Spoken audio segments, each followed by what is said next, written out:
법무사님, 상가 임차인은 누구에게 보증금 돌려달라고 해야 하나요? 임차인은 솔직히 둘 다한테 달라 할 수 있죠. 임대인한테 달라고 할 수 있죠. 왜냐하면 임대인하고 계약을 한 사람이잖아요. 계약 당사자거든요, 지가. 그렇기 때문에 임대인한테 달라고 할 수도 있고, 또 수탁자가 지금 지를 승계했기 때문에 수탁자한테 달라고 할 수도 있고, 그러니까 원래는 수탁자한테 달라는 게 맞고, 수탁자가 못 주면 임대인한테도 이야기는 할 수 있다, 이렇게 되는 거죠.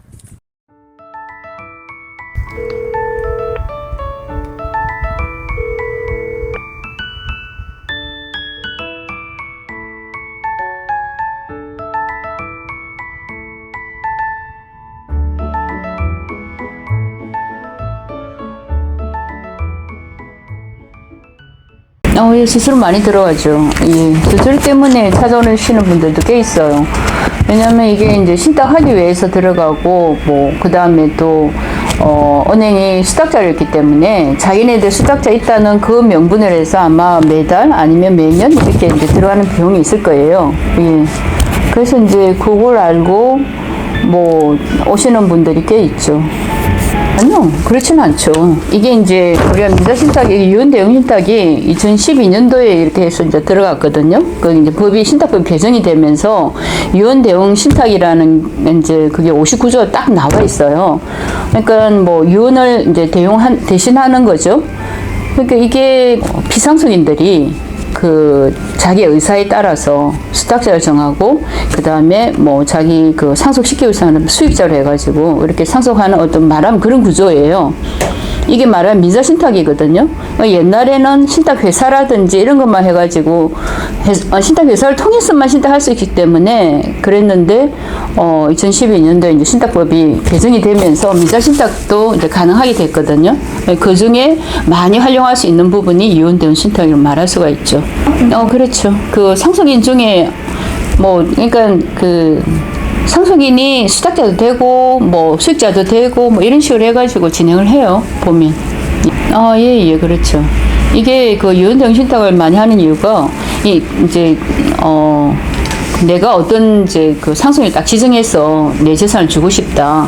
근데 보통 옛날엔 정리로 많이 했잖아요. 아니면 유언을 하거나, 유언 공증을 하거나, 그런 식으로 진행이 됐었는데, 정리를 하게 되면 알다시피 정리세가 그러니까 자녀 사이에도 5천만 원 이상은 다 정리세를 내야 되거든요.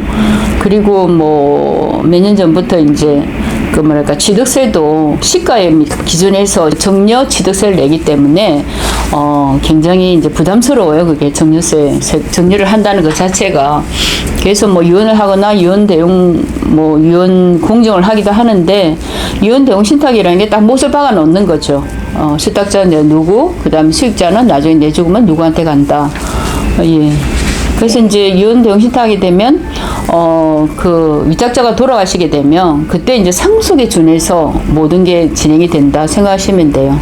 취득세도 상속 취득세를 내게 되는 거잖아요.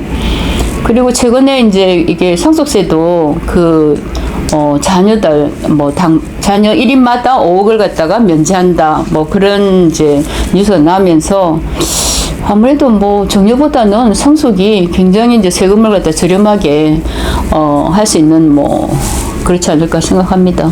아니요. 지금 이제 그렇게 대한 그런 모든 논란이 끝났어요. 일단 신탁을 하더라도 소유는 위탁자 소유. 예. 그래서 수탁자에게 1세대 2주택 이런 문제 발생하지는 않아요. 그리고 모든 이제 부동산에 대한 세금도 위탁자가 다 부담한다. 이렇게 생각하시면 돼요. 아니요. 그거는 내가 이때가 지금 주택이 없고, 내가 상속을 함으로 인해서 내한테 한 주택이 생겼다. 그때 가면 받는 거예요. 지금 내가 지금 한 주택이 있는데 상속을 받았다. 그거는 감면 대상이 아니죠. 예. 그거는 솔직히 아직 이게 정리가 안 됐어요. 일부는 이제 과거에 1심에서 지금 그래서 아마 은행이 그걸 갖다 굉장히 많이 했을 거예요. 유류분이 아닐 거다, 대상이 안 된다. 1년이 지나고 나면, 타인에게 한 정려는, 상속 재산이 아니기 때문에 유류분 대상이 아니라고 그렇게 이제 판례 난 게 있는데, 그 1심 판례고요. 또 다른 데서는 유류분 대상이 된다고 한 판례도 있고, 그래서 아직 정리가 안 됐다고 보시면 돼요. 그래서 뭐 이혼 대응 신탁을 해서 유류분을 피할 수 있다. 절대 아닙니다. 예, 그렇게 설명하시면 안 될 것 같아요. 2024년 4월 달에요? 그 유류분 판례 아닐걸요? 그 유류분 판례가 아니라 과거에 이게 보면 이게 수탁자가 수익자가 동일 인물이 안 된다. 뭐 정해진 이제 그 룰이었거든요.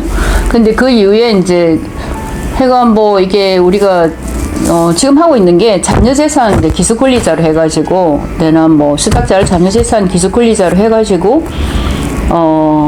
신탁 계약을 하고 계약서를 작성을 하고 신탁 등기를 해요. 그러니까 이제 그게 어떤 사람이 이제 그걸 한 거죠. 이 신탁 계약 무효다. 신탁 계약 자체가. 왜냐면 수탁자하고 수익자가 동일하다. 이렇게 해서 들어가서 2심까지는 안 마치고 대부분에 갔는데 이게 이제 그 수탁자가 자녀재산 기속권리자 될 수 있다. 이렇게 파기 완성된 그 판례를 말씀하시는 게 아닌가 싶긴 하거든요. 근데 유류번호 상관없죠. 네, 뭐. 그러니까 우리가 이제 딱 할 때 과거에 수익자와 수탁자는 동일이면 안 된다. 예, 뭐 그렇게 그걸 했었는데 일단 지금 현재 이제 계약은 어떻게 하냐면은 위탁자가 생존일 때는 그분이 수익권을 가져요. 그리고 그분이 돌아가신과 동시에 이 계약은 종료를 해요. 종료를 하고 나서 이 재산들이 우리가 이제 자녀재산으로 보는 거죠. 그러면 그걸 누구한테 주느냐? 그 기속 권리자가 뭐 수탁자가 될 수도 있고 다른 사람이 될 수도 있고, 예, 그게 이제 수탁자고 뭐 수탁자 될 수도 있기 때문에 동일 인물로 뭐 수탁자가 뭐 자녀자 최후 이제 뭐 권리자 된다 그러면 그게 이제 동일 인물이 되는 거죠. 이번에 판례도 그게 가능하다고 해가지고 지금 파기 완성된 경우가 있는 거죠. 그러니까 그것만은 안 되죠. 왜냐면 현금을 갖다가 내가 한다고 해서 어디 공시할 방법이 없잖아요. 그러니까 부동산 같은 경우는 등기가 되기 때문에 공시가 되고 뭐 이렇게 되는데 지금 뭐 둘 사이에 지금 내가 니한테 뭐 계약해서 줄게 이런다고 그래서 지금 다른 사람한테 영향을 미치겠냐 이거죠. 제가 보니까 그러려면은 공정을 해놓는 게 낫지 않을까 이런 생각을 해요. 공정은 아무래도 뭐 법적인 효력이 있는 거니까. 그게 아직 뭐 미지수죠. 왜냐면 은행이 굉장히 보수적인 집단이기 때문에 자기네들한테 조금이라도 이렇게 뭐 정확하지 않은 거는 일을 안 하려고 그러거든요. 그러니까 우리가 신탁 계약서 뭐 작성해서 신탁 등기를 하는 거는 부동산에 한해서 하는 거지 현금에 대해서 뭐 그렇게 아직 뭐 이렇게 법적으로 나와 있는 게 없잖아요. 그러니까 자기네들은 그걸 갖다 항상 그러죠. 니네들이 근거 자료를 가져와라. 그래서 제가 생각에는 예금이나 현금 같은 경우는 차라리 그냥 공정으로 해놓으시는 게 좋지 않을까 이런 생각을 해요. 예. 그러니까 이혼 대용 신탁 이제 일단 계약서 작성해요. 그 해가지고 계약서에 맞죠. 그 이제 신탁 원부가 되는데 그렇게 해가지고 신탁 등기를 하거든요. 그러면 신탁 등기 이제 소유주 위탁자 돼 있다가 그 다음에 수탁자 뭐 그렇게 돼 있다가 그 다음에 이제 위탁자가 돌아가시게 되면 그러면 소유자 뭐 거기서 말하는 이제 자녀재산 기수권리자나 아니면 뭐 사후수익자나 이렇게 되는데 그쪽으로 소유권이 넘어가는 거죠. 그러니까는 소유자 A, 수탁자 B, 소유자 C 뭐 이런 식으로 넘어가게 되는 거고요. C로 넘어갈 때 그러니까 신탁 등기에서 이전 등기로 넘어갈 때 사후수익자로 넘어갈 때는 이게 상속에 준해서 일어나는 거예요. 그래서 상속 등기로 이제 준해서 일어나는데 세금도 상속취득세로 내게 되고 그 다음에 뭐 거기에 대해서도 이제 상속세를 내게 되고 이렇게 되는데 상속 등기보다는 조금 이제 그 뭐랄까 좀 필요한 서류들이 좀 작다. 왜냐하면 상속기 같은 경우는 서류가 꽤 많거든요. 근데 이거는 이제 기준이 이 계약서가 기준이잖아요. 예. 그러니까는 등기의 원인이 계약서가 되는 거기 때문에 필요한 서류가 조금 적을 수가 있고, 예, 이 계약서에 맞춰서 그렇게 등기하는 거예요. 상속 등기로 이어지는 거죠. 예, 예. 했죠. 한번. 예. 그러니까 이게 오래돼가지고 거의 한 뭐 십몇 년 되잖아요. 그 중에 이제 뭐 돌아가셔가지고 상속 등기하고 뭐, 예, 그렇게 했었죠. 그럼요. 할 수 있죠. 예. 그럼요. 맞아요. 아니요, 못하죠. 그거는 이제 공증 사무실에 가서, 예, 이용공증. 그러니까 보증인, 이제 보증 쓸 사람 2명 데리고, 예, 보증 쓸 사람의 뭐 서류, 본인 서류 뭐 해가지고 가서 이제 이용공증 하는 거예요. 그렇죠. 이용공증이 원인 서면이 돼가지고, 예, 상속 등기 할 수 있는 거죠. 이용공증은 그냥 내가 사후에 이걸 갖다 너한테 줄게 이 말이거든요. 그러니까 뭐 지금 증여라고도 할 수도 없고 일단은 뭐 그 이용공증이 내 사후에 너 주는 거니까 살아생전에는 잘할 수밖에 없을 수도 있겠죠. 예. 그러니까 이게 효도계약서는 증여와 관련된 거예요.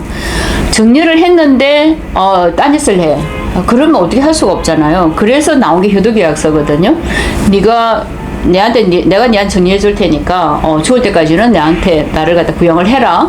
근데 안 한다. 그럼 증여계약서를 갖다가 내세워가지고 소송을 해가지고 이제 그 무효를 도로 받는 거죠. 그게 이제 되는 거고. 이혼 대응 신탁은 뭐, 예, 그게 이제 요즘 이제 조금 변질되긴 했는데, 원래는 위탁자가 수탁자를 갖다가 변경할 수가 있거든요. 그게 기본 포맷이에요. 그러니까는 마음에 안 들어. 그럼 뭐 없애버리면 되는 거죠. 뭐, 수탁자를 갈아보면 되니까. 예.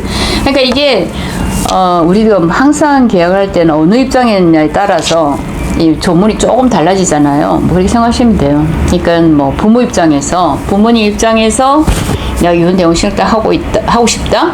그러면 부모님의 입지를 강화하는 쪽으로 계약서를 만들면 되시고, 뭐 자녀분 입장에서 하고 싶다 그러면 자녀분의 입지를 좀 강화하는 쪽으로 계약서를 만들고, 뭐 그렇게 진행을 하는 거죠.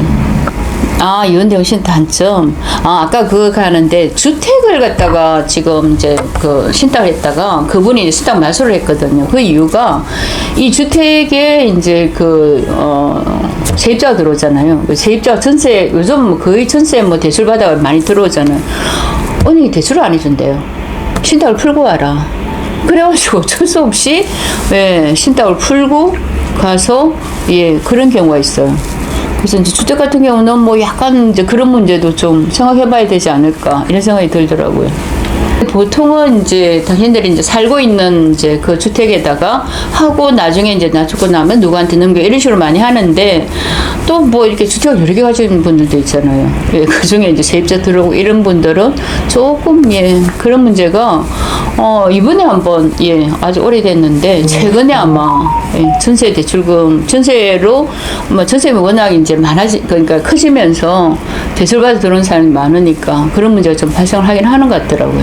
그거는 이제 뭐 은행하고 해봐야 되는데 모르죠. 앞으로 또 어떻게 바뀔지 모르는데 그 은행이 굉장히 보수적인 그런 집단이잖아요. 자기들한테 조금 불리한 절대 안 해요. 나중에 뭐 해가지고 이제 뭐 근데 은행이 하나 간과하는 게 임대차 계약서 쓰고 하는 전부 수탁자고 쓰는 거거든요.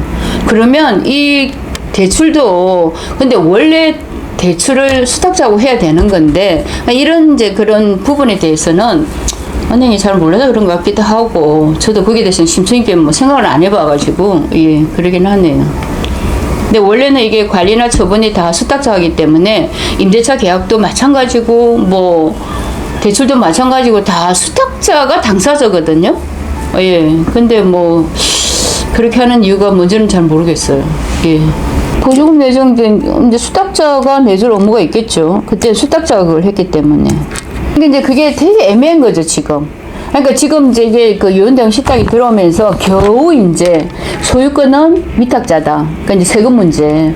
그래서 세금은 위탁자가 낸다고 한 게 불과 얼마 안 돼요. 그 전에는 진짜 뭐 일가지 좀 굉장히 이렇게 분분했거든요. 최근에 이제 그렇게 이제 좀 정리가 됐는데 아직도 전세 이제 그러니까 세입자 드리고 나가고 하는 문제에 대해서는 아직 정리가 안 된 것 같더라고요. 그러니까는 은행에서는 나중에 복잡해지는 거 싫어. 그냥 풀고 와. 그냥 그 집주인 알아서 하고 지금 어차피 네 집이잖아. 그걸 갖다 수탁자 내세워서 하면은 안 되니까 그냥 풀고 너가 내고, 예, 그렇게 전세 대출 하는 걸로 하자. 뭐 이렇게 되는 것 같아요. 보니까. 그것도 신탁 원부에 이제 권한 이제 있으니까 그걸 봐야 되는 거고. 근데 이거는 그렇게 접근하기도 하지만 이 계약을 갖다 누가 했는지 그것도 또 그래요. 계약 당사자잖아요. 그러면 계약 당사자가 보증금 치워야 되는 것도 당연하겠죠. 그러니까 수탁자가 계약 당사자 됐으면 수탁자한테 받는 게 맞는 거고, 위탁자가 계약 당사자 됐으면 위탁자한테 받는 게 맞는 거고, 그리고 뭐 이게 입금이 된 형태를 봐서라도 만약 입금을 갖다가 위탁자한테 했다 그러면 그걸 또 돌려받는 게 맞는 거고. 그러니까 이게 대응하는 방법이 딱 뭐 이게 뭐 신탁 원법에 없으니까 관리소문 나한테 있으니까 이렇게 하고 뭐 그런 게 아니라, 그러니까 그것도 맞고 또 이제 그쪽에 이제 돈이 없다 그러면 이제 계약 당사자 누군지 봐도 그 하고. 그러니까 이걸 이제 여러 가지 우리 소송을 할 때는 여러 변수를 따져가지고 나한테 유리한 거 이제 뽑아내는 거죠. 예. 그렇죠. 근데 여기 우리 그 일단 계약서에 보면은 일단 그 세입자 이제 그 임대인의 그걸 갖다가 승계한다고 돼 있거든요. 예. 계약서에 그렇게 돼 있어요. 예. 법무사님, 상가 임차인은 누구에게 보증금 돌려달라고 해야 하나요? 임차인은 솔직히 둘 다한테 달라 할 수 있죠. 임대인한테 달라고 할 수 있죠. 왜냐하면 임대인하고 계약을 한 사람이잖아요. 계약 당사자거든요, 지위가. 그렇기 때문에 임대인한테 달라고 할 수도 있고, 또 수탁자가 지금 지위를 승계했기 때문에 수탁자한테 달라고 할 수도 있고.